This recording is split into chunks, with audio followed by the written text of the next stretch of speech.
One, Speak Easy podcast listeners. Listen, can I say this? I love listening to experience and wisdom. Like, it comes from so many different people, but their experience and wisdom, we can take that and use it as nutrients in our entrepreneurial journey. We can use it as nutrients in our life journey. When we understand that there's somebody who's done what we're trying to do. There's someone who have made some of the mistakes that we have potentially made or we may make in the future. I'm just saying. But understanding that we can keep going and that a closed door does not mean the end of the world is so valuable. And so that's why I'm excited to have my guest Judy on for today. Hello, Judy. Hi, Eldavis. So nice to be here. Appreciate you being a guest on the show today. So why don't you tell the studio audience a little bit about yourself, and then we're going to dive into this topic a little deeper. Okay. I am currently a New York Life agent and an author. I have 8 careers, 2 husbands, lived in 14 cities. So that's kind of like the basics. 8 careers, not 8 jobs, 8 careers. No, 8 careers. Woo. Okay, you're going to have to tell us a little bit more about that, because that's a lot. It has been a lot, but you just do one at a time. So that helps. Most definitely, most definitely. So I know one of the things that we come in contact with is when it comes time to make that change and make that shift, there is this feeling of uneasiness. Sometimes there's a feeling of shame. There's a fear there.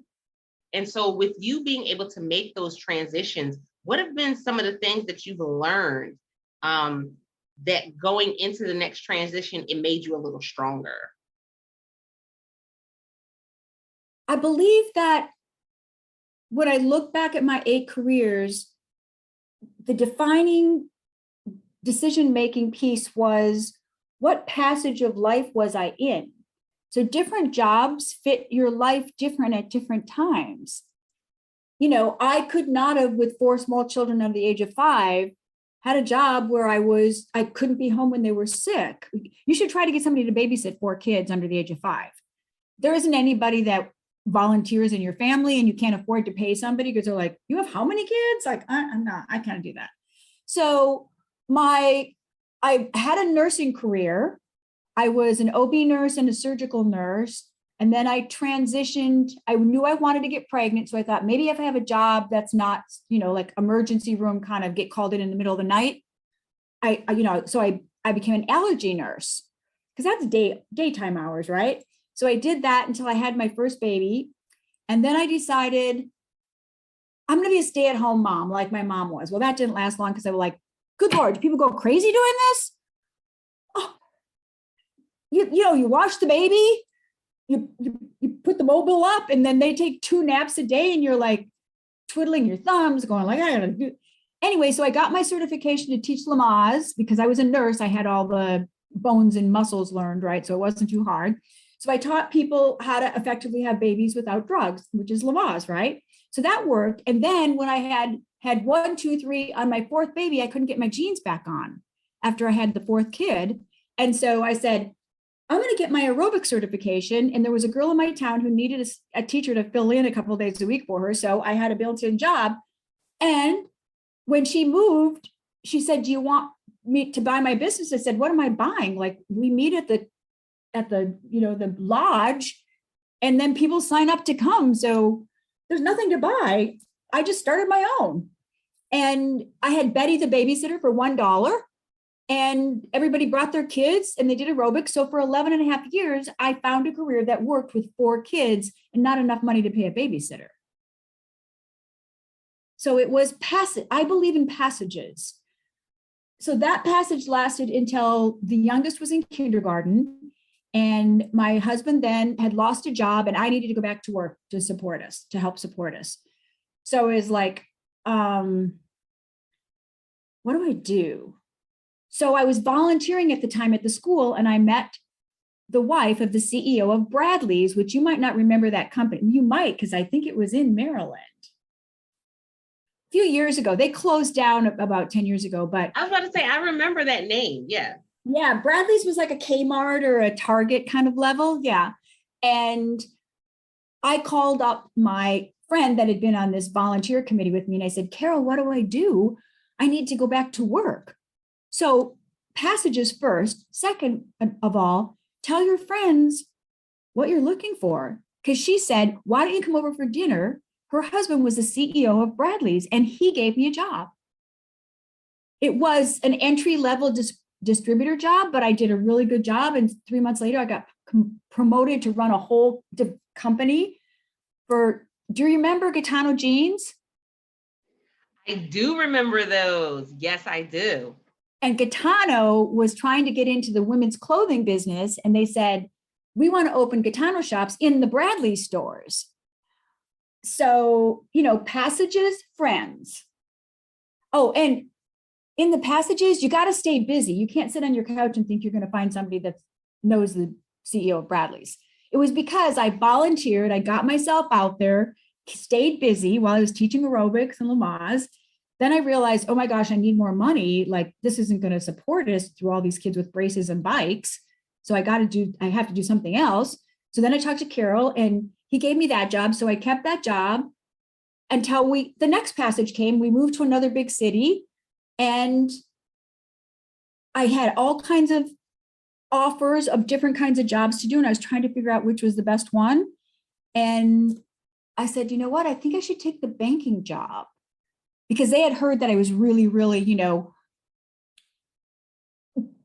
I was good at picking things up and making sure they worked. And so they offered me a job as a bank man. Well, because I told them I'd been, an operations manager at Bradley's for all those years, because I went from the buying office to the out in the stores. And I did that. And you just had to keep learning new skills. So you've got passages, you've got friends, you've got be open-minded to learning new skills. You can learn more things than you think you can. You don't just know one set of things. And you can get help. And now you can Google almost anything you need to know. Like, if I would have had that, like, what is a spreadsheet? Like, it would be really helpful. I have to laugh on that one, because we have, I always laugh and tell people, listen, we have Uncle Google and Aunt YouTube, and you can learn everything and anything from Uncle Google and Aunt YouTube. That part. Now, you still can go and get certifications and things like that as well, because that takes you to another level in it. But to get your feet wet, oh yeah, most definitely. Yeah, absolutely. So I stayed in banking for 27 years, like always doing and my kids were the ones that gave me this advice. So trust your kids' advice, because I got offered these 3 big jobs in New York City, because that's where we were living at the time. And my kid said, Dad always loses jobs and moves all the time, so you should take a banking job, because you could always get a job with a bank. And so my fourth advice for entrepreneurs is always give 110%, go the extra mile. Whatever that means, do that, because that's what I did in my banking career. And I got the opportunity to get credit trained. So I got my credit initials. I was willing to pick up in a new town and start fresh and go out and beat the streets and go find new business for the bank. And so in 2015, when I found out I had to have open heart surgery, I had graduated in banking all the way up to run a division of 2 states. So I had been successful in the corporate world, and I found out I had to have open heart surgery because I had a defective aortic valve. I had 2 flaps instead of 3, which is not good. And it had eventually built up calcification, and the blood wasn't flowing through properly. So they needed to replace it with a pig valve, which I have not named. I'm just not going to name the pig valve. That's just kind of creepy. I don't know. Anyway, when I woke up from the surgery, the calcification from the aortic valve had broken off during the surgery and floated up through my bloodstream to my cerebellum, and it caused 5 strokes. So those 5 strokes robbed me of my ability to read, write, use my right hand, I lost my complex thinking. I'm not even sure I know what that is, but they said I lost it. And I lost my sense of balance. So when I woke up, I had no idea if I'd even ever be able to work again. Blessedly, I thank the gods, I thank everybody. I recovered enough to go back to work. I go back, I kill it. I qualify for a $70,000 bonus and I'm going to renovate my bathroom. And my boss, they turn around in January and say, oh, you're only getting 20,000 and we're taking away your office and we're giving you a new 800 number territory. And they were pushing me out. I was the highest paid in that division. There was 36 of us. And I had just cost them $100,000 in a big surgery. And, you know, they were doing a downsizing and I was the person that was easiest to push out. So I resigned before they actually fired me because that's where they were going. And so here's my last tip is when something like that happens to you, you waste no time crying in your soup. I can't change a huge bank.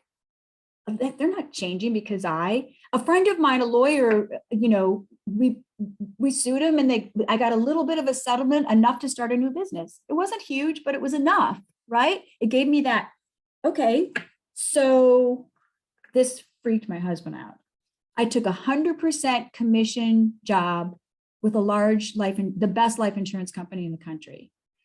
And I have killed it. I have been agent of the year. I've been top 6 in the company.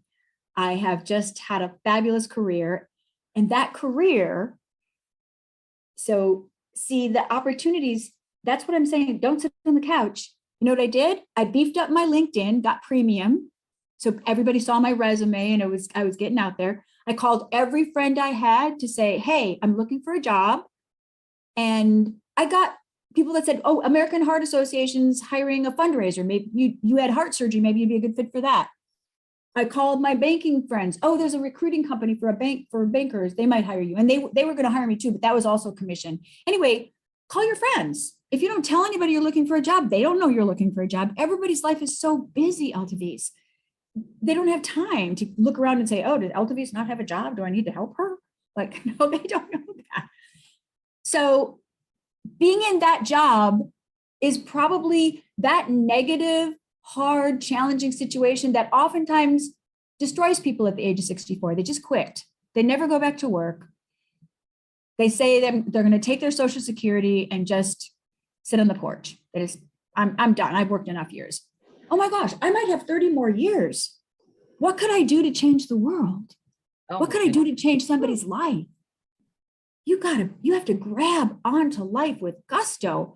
And so do you know who Bob Proctor is? Yep. Okay. Bob Proctor wrote the foreword to my book before he died in January. And I met him through New York Life.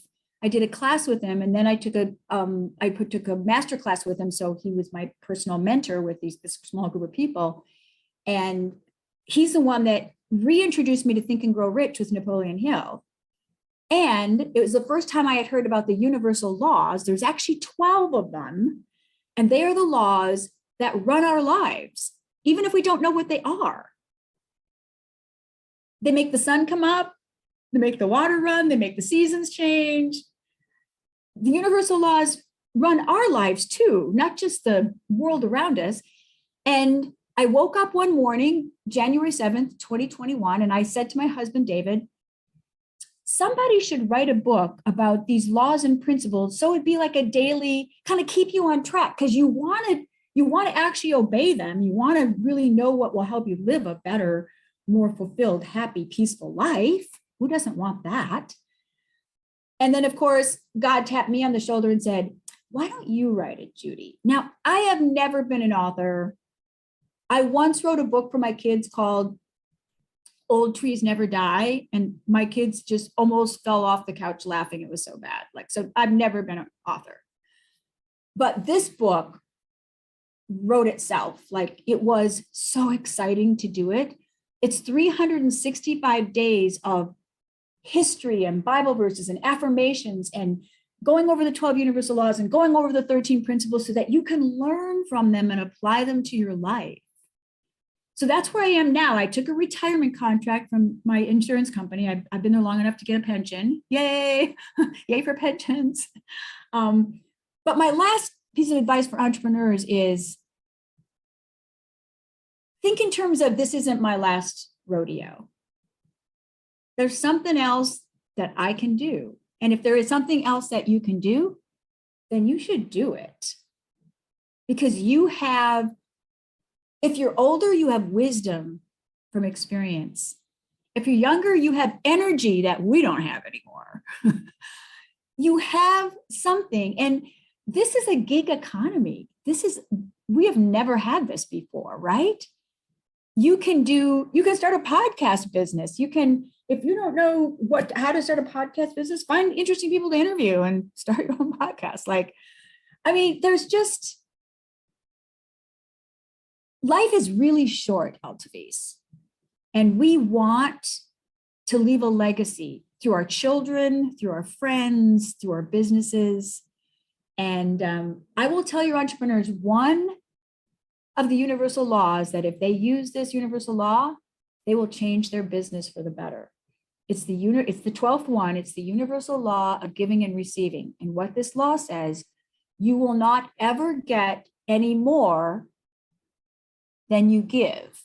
So if you're a business owner, find a way to give more than you get paid for. Do a little extra. What I did when I had my New York Life business is I got tchotchkes. I had first aid kits, I had pens, I had chip clips for the kitchen. I kept trying to find something practical. So when you met with me, even if you didn't buy insurance from me, you remembered me and I made you happier that day. So if you're a business owner, remember the universal law of giving and receiving, because their laws, they always work. That's so significant that you said that, because I think when we talk about giving and receiving, we think about seed and harvest, we think about reciprocity, we think about all of these different terminologies that, depending on what area you are in at the moment, you may hear it be a popular term that's used, but it all goes back to that giving and that receiving, that going ahead and sowing that seed, because you know that there's going to be a harvest. And so many people forget that goes on both ends. Like, this is why I love wisdom. I love talking to people who have been through so many different experiences in life, because I get to hear where you planted the seeds and I get to see the fruit. Where it came up. Yep. Where it came up. Absolutely. Because I could have never written 365 days if I hadn't lived the life I had lived. Oh yeah. I couldn't have. And it's funny, once you start looking for the way you can help, you find things to do. You will find things to do. I wrote my second book is a little mini book, because all the podcasters that interviewed me the last year, I would tell them my 7 P's of thought control. And they'd say, well, do you have it in a book or a pamphlet or something, like, so we can use it with our clients and our kids? And so I called my daughter, who's my editor, and she goes, you have to have a book that's 32 pages long. So it's a 32-page long book. That's the shortest one that Amazon will publish. And it has the 7 P's, and it's got worksheets and quotes and affirmations and stuff that help you control your thoughts, because it's really easy to say to somebody, you need to control your thoughts. And they're like, well, yeah, but how do I do that? Right? Exactly. There's so many things we don't, because that's not one of the things that's taught to us when we're in school. No, that in finances, right? Right, exactly. Definitely not something that's taught to us in school. And so we come out into the world kind of already beat up and broken down, because we're missing on so many things. Because we don't know what we don't know is Exactly. a thing. Yeah. Exactly. So this has been a great conversation, because again, I love the fact that we're able to transition, the fact that we're able to go and try something new. We're able to go ahead and learn something. And we have those opportunities. And even when we don't have them readily available, we can create them. And that is such a powerful statement for any person in business, no matter where they are in the world, because I can go ahead and create an opportunity. I know I've done studies on people who have been in impoverished places all around the world, and they've created a business because they saw a need and they provided for that need. And it's, it's crazy because it's like, it sounds so simple, but then when people are in the position to do so, there are so many things that really come up against them mentally, emotionally, spiritually, financially. And so they're like, no, I have to go back. It has to be about the money. It has to be about this. But if you always go back to, let me provide an answer to the question that somebody has, let me provide for somebody's need, there's always going to be a need for you. Yes, there is. I mean, a good example is my son, Graham, who's a Iraqi vet and has struggled for years with depression and alcoholism and PTSD. This book helped him to get back on the positive road. And during COVID, he literally was in his kitchen cooking so much, he literally invented a fabulous barbecue sauce that's going to be sold all over Texas. I mean, I didn't even know he could cook. Like,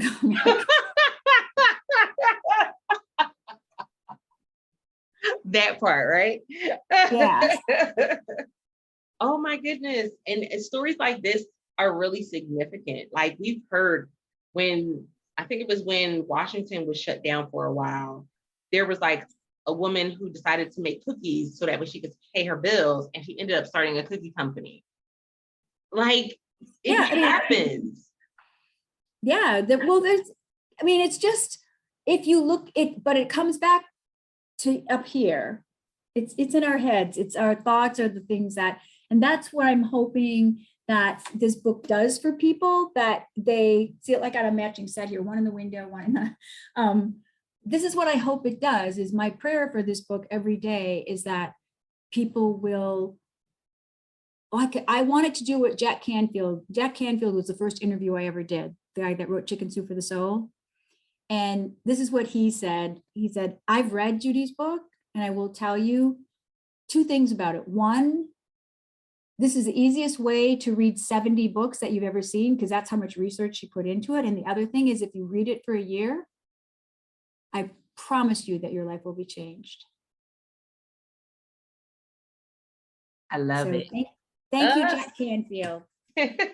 Absolutely love this. Speakeasy Podcast listeners, make sure that you go ahead, get the book, connect with Judy. Judy, let them know where they can find the book and also how they can connect with you. The easiest way, I mean, everybody knows Amazon, so you can find it on there, but it's even easier to just go to judyballoff.com, and there's a button to buy it there. You can see the podcast. That's where I'll be announcing my class. I've got 3 classes coming out. One is called Flipping the Script on Negativity. So it's a really short 4 15-minute classes that teach you how to control your thoughts and not lose your temper anymore. And they work because I have had a lot of people use them, which is why the podcaster said, please send me the book or the pamphlet. I want it. The second class I've already written the class. I just have to get it recorded is, we haven't decided on a title. We keep playing with it, but basically it's like the secret to having health, happiness, and joy the rest of your life using the universal laws. So it's a study for 12 weeks of what each universal law is, how you apply it to your daily life. Because universal laws are kind of funny. They're either going to be good for you or you're going to suffer from them.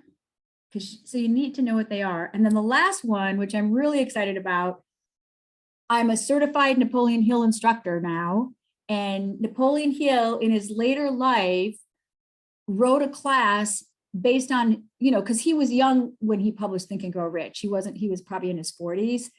And then he kept teaching those classes and studying and learning and stuff. And he decided that those 13 were not enough. So he came out with the Science of Success, which is 17 principles. And I'm certified to teach those principles. And I will teach them in person when people want them. But I want a lot of people to be able to watch it at their own convenience. So I'll record those 17 classes too. So people can access them if they, live in Iowa and they're never going to be in a big city where I am. At least that way they can listen to them. So just my prayer is that they listen and it changes their life like it changed mine. I love it. Speak Easy podcast listeners, it's all about you elevating in life and in business. And so I hope that you took some great notes. If not, press that pause button, rewind, go back, take some notes, and really dive into what it looks like to not only find opportunities, create opportunities, or say yes to opportunities, but also the steps that she gave you guys. Pay close attention to how you're utilizing those steps in your everyday lives. With that being said, I am your host, Alcides Pelzer. Hearts, let me know how this episode resonated with you, either by leaving me a message over on Instagram at Alcides Unmuted, or by leaving a review, and let us know what else you may be interested in learning about. With that being said, you guys have a great rest of your day, and don't forget to press it out. See ya.